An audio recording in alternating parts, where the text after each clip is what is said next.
This conference will now be recorded. You should be aware of what do you call, how you can set up the job. SnowSQL basically used for job scheduling and running your jobs in the background and all this stuff, right? So it becomes much more easier for you if you start learning from the beginning. Okay. And to install SnowSQL, right, you have to go to help and downloads. So you have all the components from downloads here. CLI client, and then you can go to the repository, or you can from here itself you can say download. It will download and something like that, right?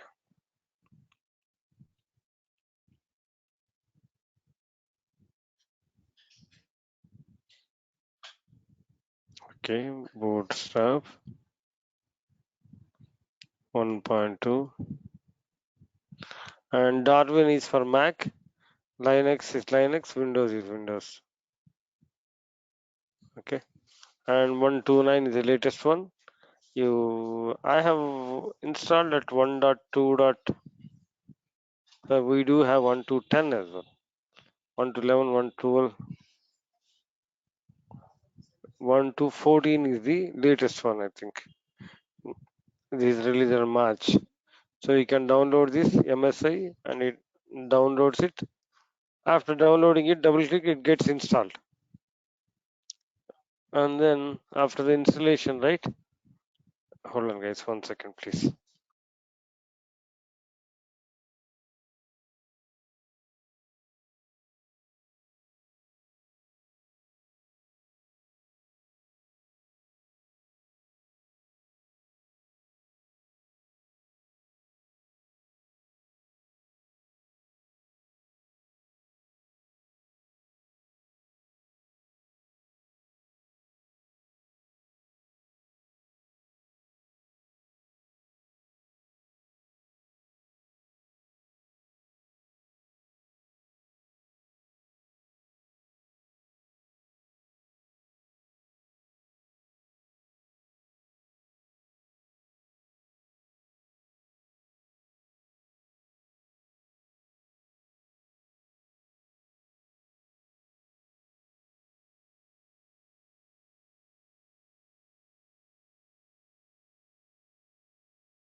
Sorry, guys, I had to take a call. So after installing this, right, you will the SnowSQL gets installed on your user profile directory. Some C users, and then name of your laptop or desktop, Dell PC, and you see, right, dot SnowSQL. This is the directory in which where it's gonna install your SnowSQL, and this is how it is. Okay, so it automatically, the moment you install one version, right, it goes and automatically updates the to the latest version. Mine is CEC 1.2.14. These already updated here. So you don't need to. It's a push mechanism. It automatically updates once you have the client with you. Okay. So how do we connect to SnowSQL? Go to command prompt, and then you can say SnowSQL -a. What is the account name? What is your account name? This is your account name. So from KH until snowflakecomputing.com, we can copy this and then -user, yes, modem, your user to log in, whatever the user that used to log in, right? That's what it.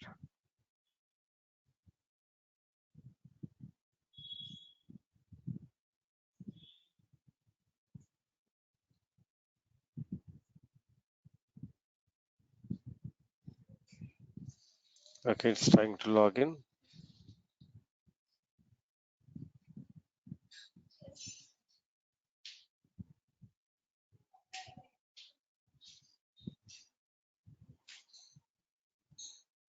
A password.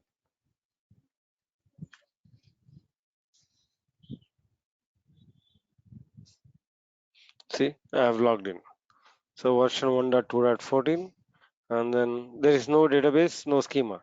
But I have a default warehouse. Every user will have a default warehouse, default database, default schema. If you don't have anything set up, it just comes like this. And if you want to connect to any database, right? I know my database. Use and see SFDB. You can use up arrow, down arrow to choose any of the values, or tab to select. Okay, semicolon is mandate. By default, whenever you connect to database, it connects to the schema, public schema. Use schema, and it shows all the schemas. Okay, this is what it is. Okay, so the same thing, whatever you do in worksheet, right? Whatever you do here, that can be done from the SnowSQL as well. Okay, show tables. It shows me show. You can say select current database, and if you want to know the current version of your Snowflake, select current version. So this is an interview question. People ask you, how do you know which version of Snowflake you are using? So you issue select current version command, and it tells you 5.10.3. And these versions, they change every week. So Snowflake releases every week. So that is the reason version is not so important. If you talk about Oracle or any other things, right, then you will get to know. So you normally have the importance or prominence of a version. Here they release it every week, right? So there is not much of importance on the version number. Okay, 5.10.3 is the version. And if you want to know the client, right, current client version, current client, parenthesis is important. You can do it. Okay, so this is how you connect to Snowflake. And if you want to get out of Snowflake, right, you can use this one. Or if you want to clear the screen in DOS, if you want to clear the screen, use a CLS, right? The same way, Control L will clear your screen. Okay. And now, if you want to exit, right, you can say exclamation, and it shows all the help and everything. Q, quit. Okay. Sir. So how frequently we will change the versions? Sir? We'll take the versions. Uh, you mean in Snowflake? Yeah. Every week they get a release every week. So is it will it apply automatically or? Yeah, it's all applied automatically. You don't need to worry about it. I'll come there. Hold on. I'll tell you what are the releases, how do you check the release notes and all that stuff. Hold on. So, but the way that we have connected, right? It's NoSQL -a, and every time you have to remember this particular account name and username, right? There is another way. You can configure these details in your NoSQL config file. There is a config file. You select it, open it, and whenever you open it, right, you see connections dot example. Okay, there is one configuration that you can do, connections dot example, right? So you copy this one,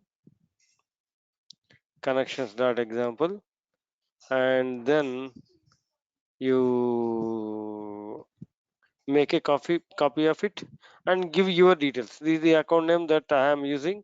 This is my username, this is my password, this is my database name, this is my schema name, and the alias is config.dev. You can have it for dev, your prod stage, or whatever is your I mean the connection that you want to have, right? You can configure it here, and after coming back, right, you can say snowsql -c, yeah, snowsql -c dev.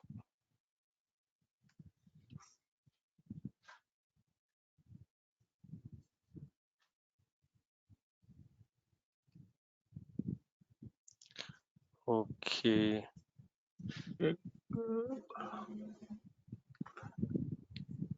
Shekhar, Mm-hmm. is there any way can we pass same connection details and we can keep it some other location, and can we give file name? I did not get to come again, please. Suppose I will give my connection details and I will keep it connection details some other location, not in config file. So No, I can provide the file name or no, you cannot do that. It has okay, to be in config only. okay, They haven't given another way of doing things like that. okay. Okay, and then so this is pretty much. And see, the moment I save, I have already given my database name and schema name, and everything is automatically populated here. Okay, so are we good with this? And then coming back, right? So you guys want to have a recap of architecture, or shall I proceed further?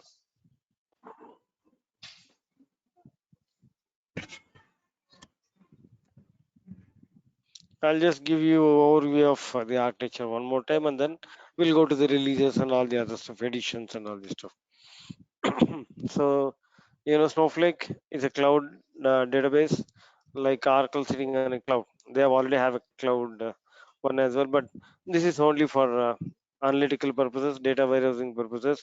There is no hardware involved, no software involved. You don't need to install, configure, manage anything at all. Everything is taken care by Snowflake itself. Okay, and then it has a different architecture, and the architecture is called multi-cluster shared data architecture.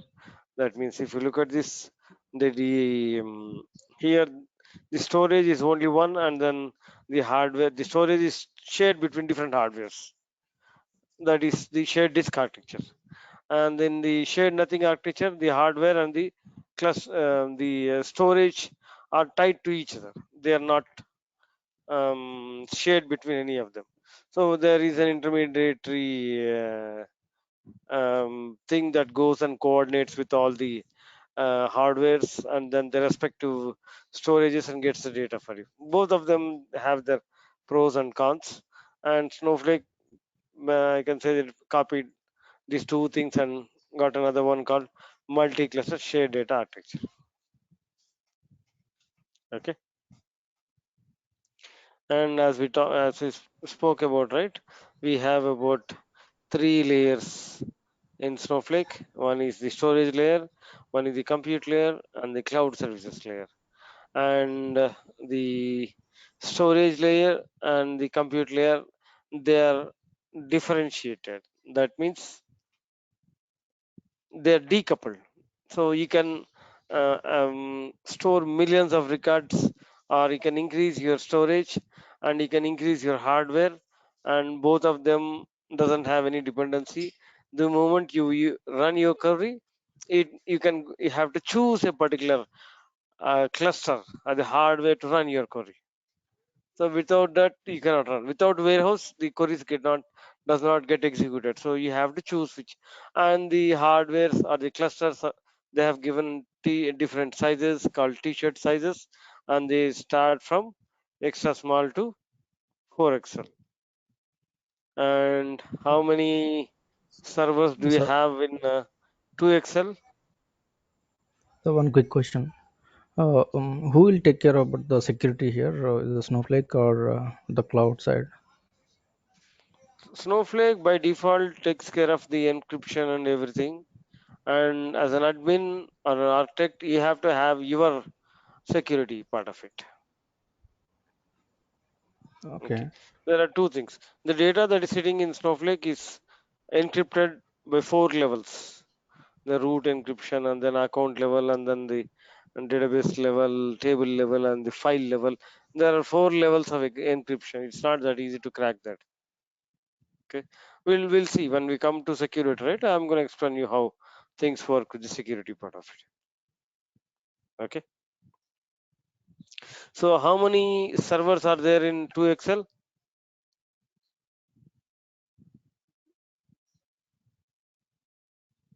I'm asking you a question, guys. 32 servers, How many clusters? one cluster. Only one. Yeah, only one cluster. So this is for one cluster only. This is single cluster, and you can have what do you call it? Multi clusters. You can have something like 10 of them. 10 is the max. Okay. So if you have 3 multi clusters of size large, how many servers do I have?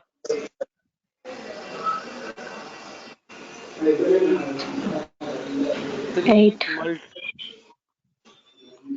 large, right? I have 3 24. multi clusters. And total number of servers? 24. 24. Yeah, 24. So each cluster we have 8 servers, and if you have 3 multi clusters, that means 3 of them. 8 3 is the 24. Okay, that is pretty much about it. And then Shekhar, can you hear me? yeah, Yeah. Coming to the connections we created in the config file, can we have multiple connections like for one dev, for production, for yeah. QA? Production dev, you can have n number of things. You just give an But alias and then have different connection. That's it. how about the security? Because if we have everything in one, like production and dev and QA, that is gonna cause some issue, right? That is true. But where is this file? Where are you storing this file? This is you for your you don't give the password. You give the password once you connect. You take out the password and it will ask you for the password. You enter the password. It's up to you how to configure. Okay. And this is your laptop, right? Your security. How you manage is up to you. This is only for your convenience. Okay, this is not, Okay. you're not connecting to the, so whenever you have the accounts created, that based on the user, right? When I come to the user management, I'll tell you how to connect to, how do you create a service account where which you will use to run your jobs and all this stuff. That is automated.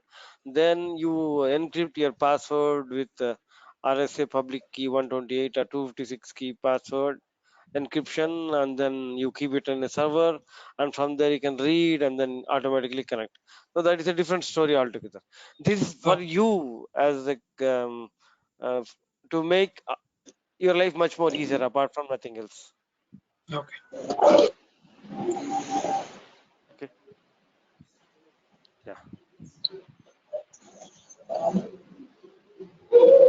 And then so we have seen this. So when you talked about this one, right, cloud services layer, and people ask you what are the components of a cloud services layer, you just visualize, remember like this. First you are trying to connect to the web UI. Whenever you connect to the web UI using URL, what happens? It asks you for username and password, so authentication, and then it shows you all the related roles and databases that you have. That is called access control. So whenever you log in, right, it has to show you all the details, which databases that you have access to, which roles you have access to, and all this stuff you have to be seen, right? So that's called access control. And then the moment you go and then issue a query, whenever you're issuing a query, you will be using the virtual warehouse, and you will be using the storage. And this infrastructure manager helps you to connect to the virtual warehouse and then the storage. So infrastructure manager comes into picture. And then once you run your query, right, The query, the optimizer is the one which goes and identifies what is the best way to get your data from the storage, and that is the optimizer. It looks whether the data is already cached. They have to read from cache, or do we have to go to the S3 buckets or blob storage to get the data? And then if you are trying to do any DML activity, right? Insert, update, delete, transaction manager comes into picture. And whenever you want to access any database or schema or table, then security is the one that it has. And metadata is part of the global cloud services layer. And then metadata plays a very important thing. And then we will talk about metadata a little later. Okay. But these are the components which are part of the cloud services layer. Okay. And then, so as we looked at the pricing, right? The pricing of Snowflake depends upon what are the factors that it depends upon. I showed you yesterday, right? Can you tell me what are the factors your pricing depends upon? Depends on the credit. Yeah, that's true. But what are the how is the pricing decided per credit? Uh, Transaction time, very time. Query Sorry, runtime. the query runtime is the number of credits you have burnt. So the Credits and price, yeah, enterprise server. price per credit, yeah.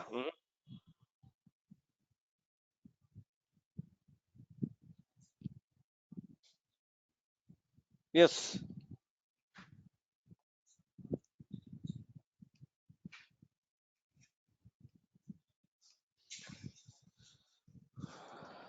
pricing.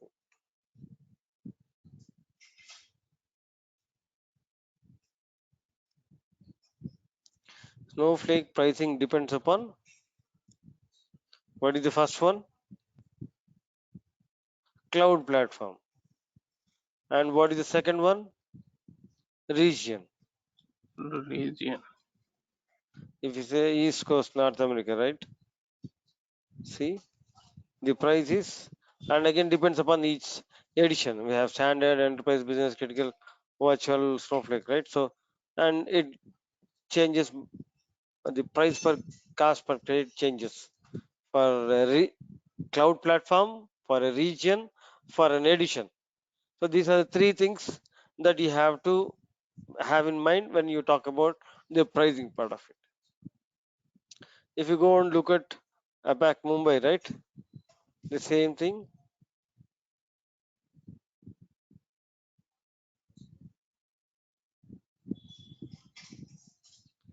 Asia Pacific Mumbai. See, it's 2.2, 3.3, 4.4. It was 2, 3, 4 when you were North America. Here it's 2.2, 3.3, 4.4.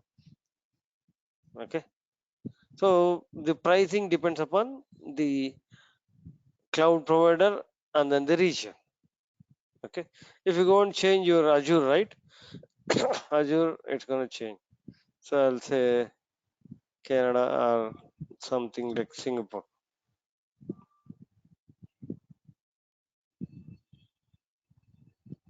See, 2.5, 3.75. Okay.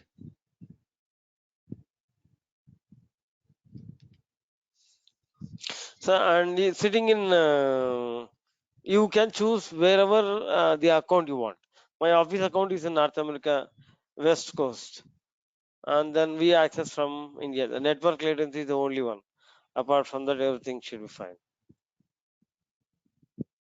Okay.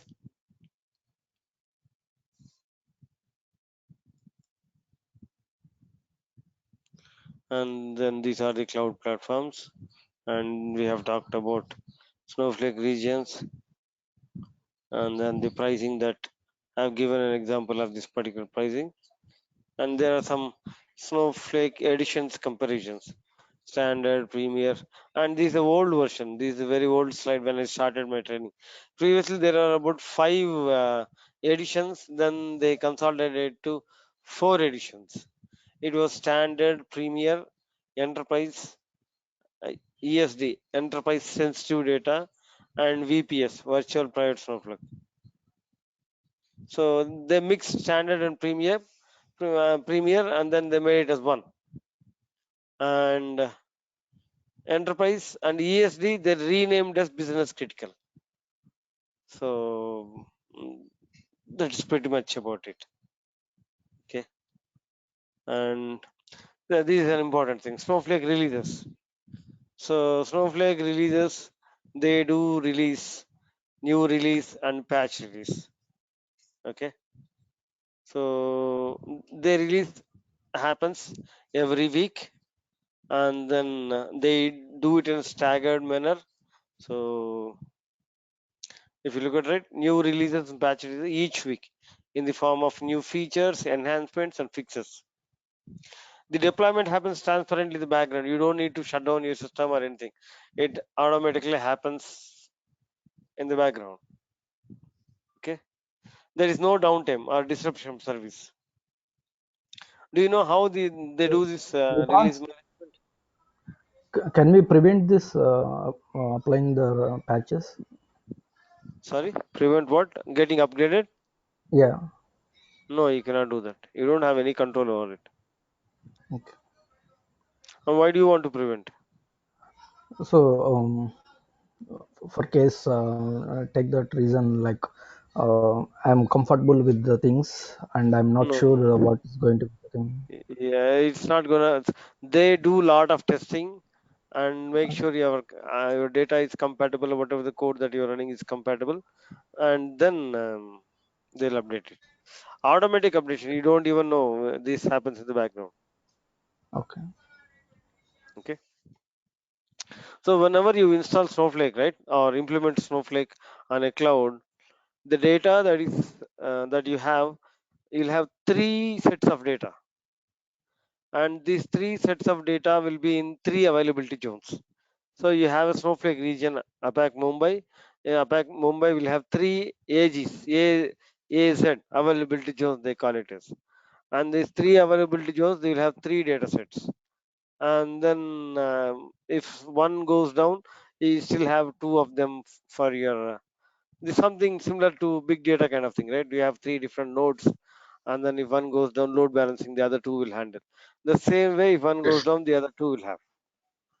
Okay. it's a replication First, factor. Kind of. yeah, the replication happens and everything.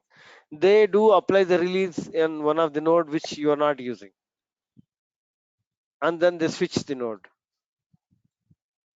to whichever the account will be reading from one particular node, right? So that particular thing, they switch it so that they can do it on the other two nodes. Are you able to follow me? Yeah. Yeah. Yeah. Okay. So there are new releases, there are patch releases, and then the release happens in a stage format. So it will be done in 1 to 2 days, and then on day one. So this is only for new releases. Patches can be done at any point of time. Okay, new release it will be done in 1 or 2 days, and then Snowflake does not move all accounts to the release at the same time. Accounts are moved to the release using a three-stage approach for 2 days. That means all the enterprise accounts on one day, and then standard accounts on one day, and then VPS accounts and enterprise accounts on the other day. So if you have signed up for early access, right, there are a lot of clients who, if there are new features, right, they wanted to sign up for early access, that can be done. So they, for those accounts who have signed up for early access, they apply for those who have already signed up for early access. On day 1 or 2, they'll do it for standard, and then the enterprise and the other accounts. The stage approach only applies for new release. For patch releases, all accounts are done in the same time. are moved into. So this is an important thing when you are trying to write an exam, Snow Pro examination, right? You will get at least a couple of questions on top of this slide. Okay, and this is how you log into your account. This I have shown you, and then okay, let's get back to this particular account. So this is called menu ribbon, the top one, and this particular thing is derived by your role. So by default, you'll be in whenever you sign up for a trial account, you will have your role sysadmin, and then if you go and change it to account admin, is a super kind of thing. You can say account admin.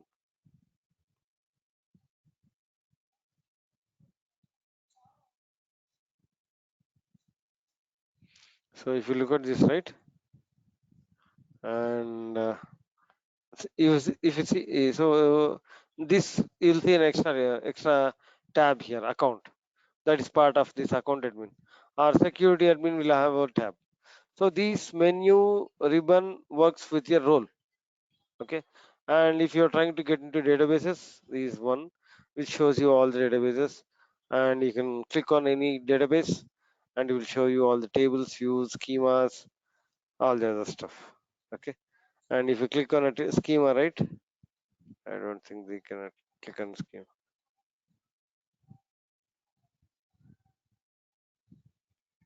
department.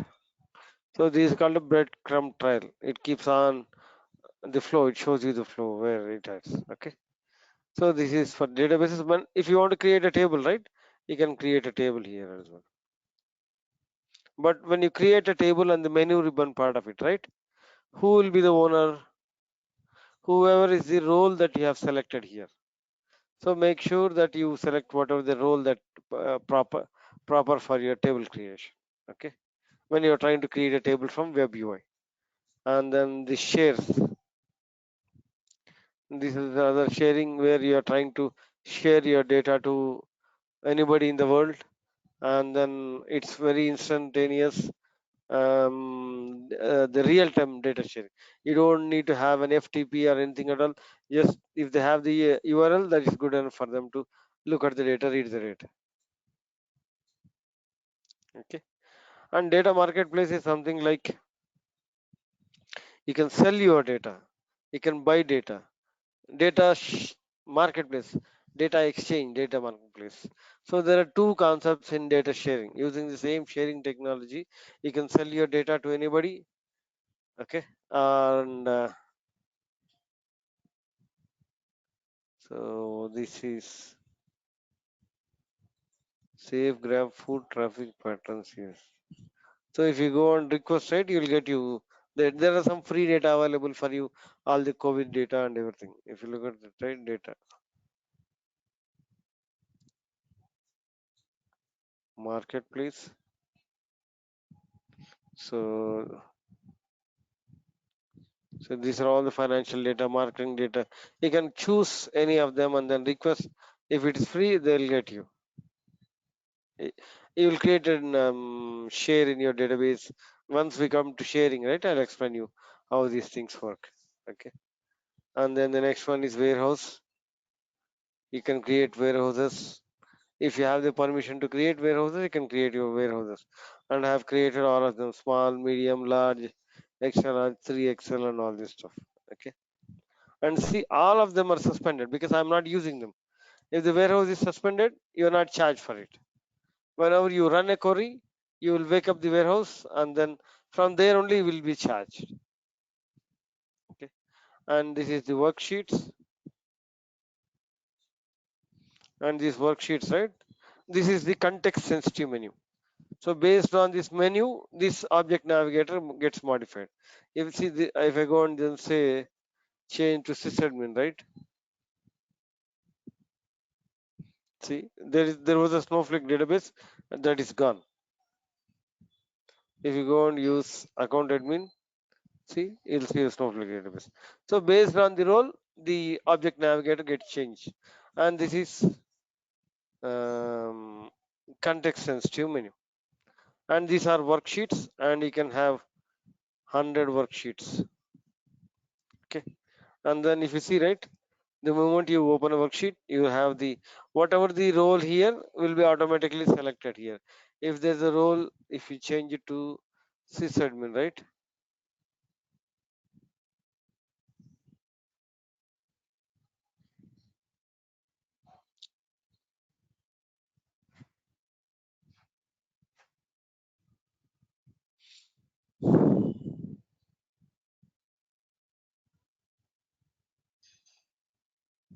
Okay. So now select role, warehouse, database, schema. I can go and select sysadmin. I can select the databases here, or I can come here. And if you want to set this database for your context, right, you can go here. There is three dot, right? Click on it, set as context. See, now the database there. You can go to the schema and you can say three dots, set as context. It gets modified here. Okay. Or you can change that by typing use database demo underscore db. See, demo db. Okay. Public, by default public is come.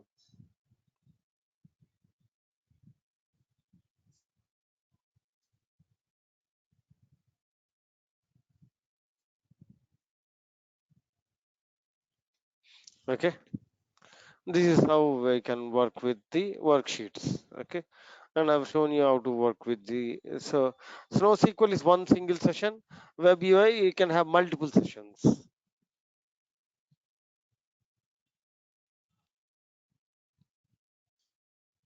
Okay. Shikhar sir, is public is a default schema or what? Yes, public is a default schema. And what does information schema contains?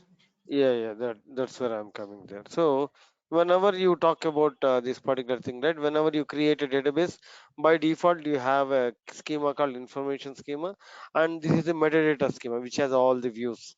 So it will have the views for your roles, columns, databases. This particular information schema is local to this particular database. Public schema, if you create tables in public, everybody can access, whomever, all of them can access. Public is open for everything. And then this is the schema that is only for you have custom schema kind of thing. So this database, this sample database, Snowflake sample data, right? This has the benchmark databases. It has all the tables in a data warehouse model. And if you look at the TBCH SF1, it holds 1 terabyte. SF 10 terabytes. The total data in this particular entire schema is 10 terabytes. If you see TBCH SF 10,000, it will have 10,000 terabytes of data. Okay, this has given you for your query purposes and all this stuff. We'll look into it. Okay, and whenever you use this account admin role, right? You'll see another database called Snowflake, and this is for the entire account. It has 4 schemas, and it has information schema, account usage schema, organization usage, reader account usage. These 4 of them, right? These 4 of them is for the entire account, this particular account. It has all the data, how many credits you have burned, what are the databases that you have created in the account, everything. Okay, so we will talk about this little later. Okay, and then so this is about the menu that we have seen. And then So databases, when you click on the account database admin page, is a super user then. yes, account admin is the super user. You have another schema, the role called security admin, and then you have another called user admin. Security admin and user admin, they are used for creating roles, creating users, modifying those. Account admin is a super user kind of thing. Okay.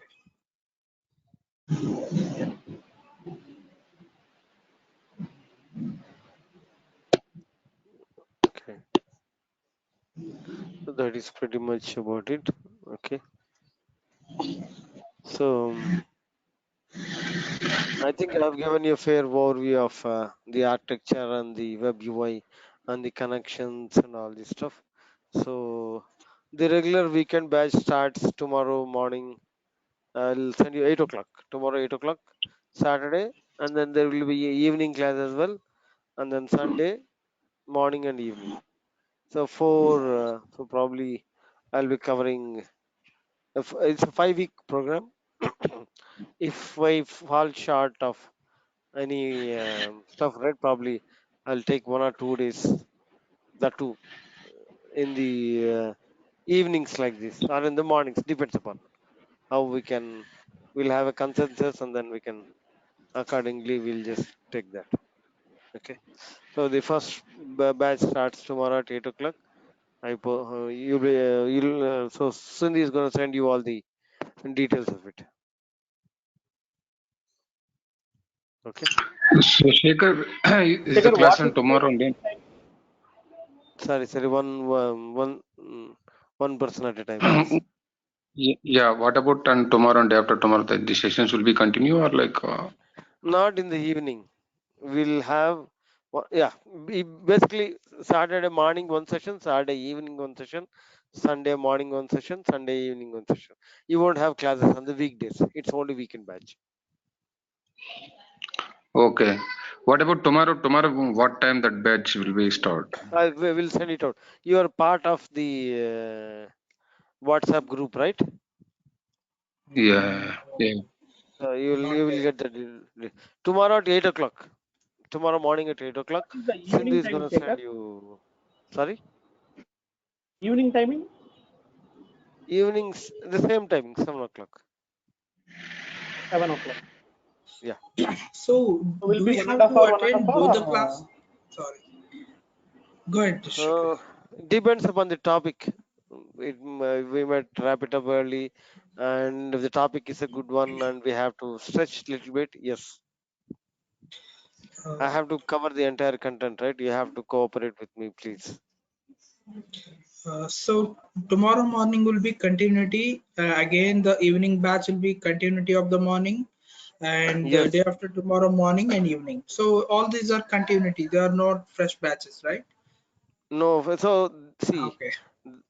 from tomorrow morning, the actual weekend batch starts, and you Okay. guys are lagging something, right? So Sindhu requested me to give you some info on this particular this one. So from tomorrow, based on the folks who have joined, we'll start the fresh batch.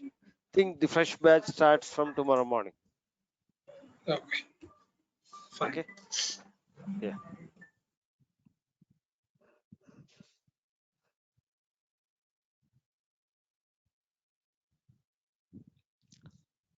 Okay, guys. So Sindhu will send out communication tomorrow, and then we can. Yeah. So let's meet tomorrow morning then. Okay. And somebody was asking me a question. What was that?